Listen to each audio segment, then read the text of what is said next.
Welcome to Odia to English Connection. Daily use short important sentences. आमको encourage करिबा पाई वीडियोटी को like share करंतु एवं चैनल को सब्सक्राइब करी निज कमेंट्स मध्य शेयर करंतु। से भलो इंग्रजी कहंती आ कहबा He speaks good English. He speaks good English. Next देखिबा मु हजी जाईची I am lost. I am lost.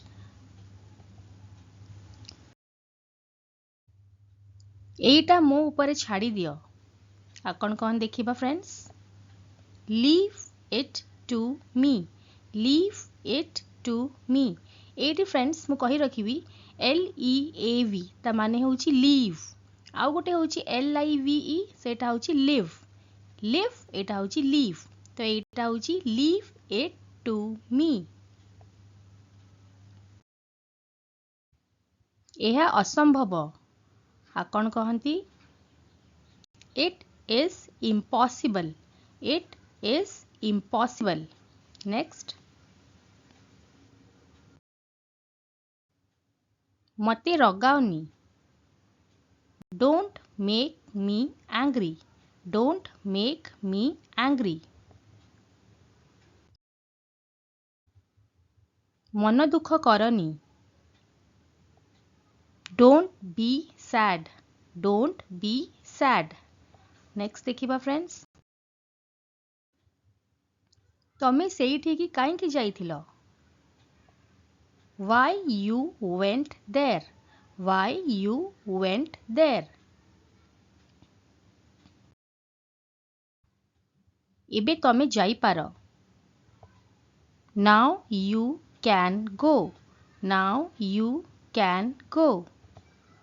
next से प्राय एठी की आसंती she often comes here she often comes here एठी मु कहिबी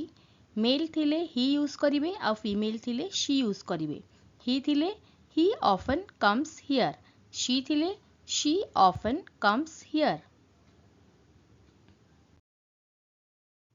आमको एनकरेज करिबा पाई वीडियोटी को लाइक शेयर करंतु एवं चैनल को सब्सक्राइब करी निज कमेंट्स मध्य शेयर करंतु खाली बस नहीं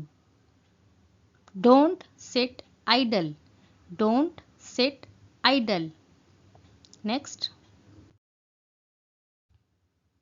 चित्कार करिबा बंद कर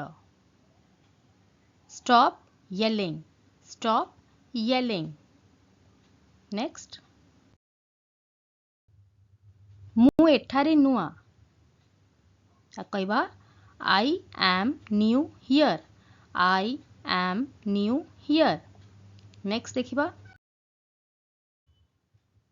समस्ते एठा को आसंती आ कहंती everyone comes here everyone comes here हाँ तमे ठीक yes you are right yes you are right मु तुमको पूर्वरु कहिथिली I told you before I told you before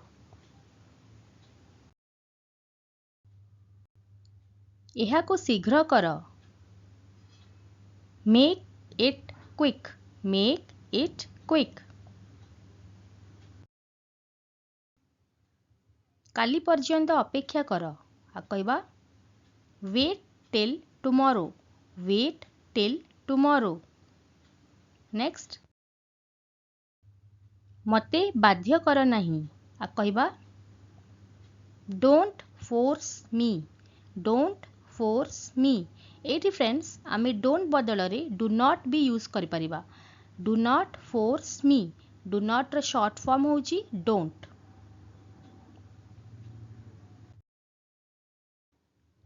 एहा कष्ट काम आ कोन कहिबा देखिबा फ्रेंड्स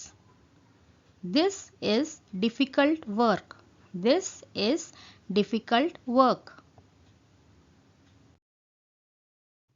आमको एनकरेज करिबा पाई वीडियोटी को लाइक शेयर करंतु एवं चैनल को सब्सक्राइब करी निज कमेंट्स मध्य शेयर करंतु।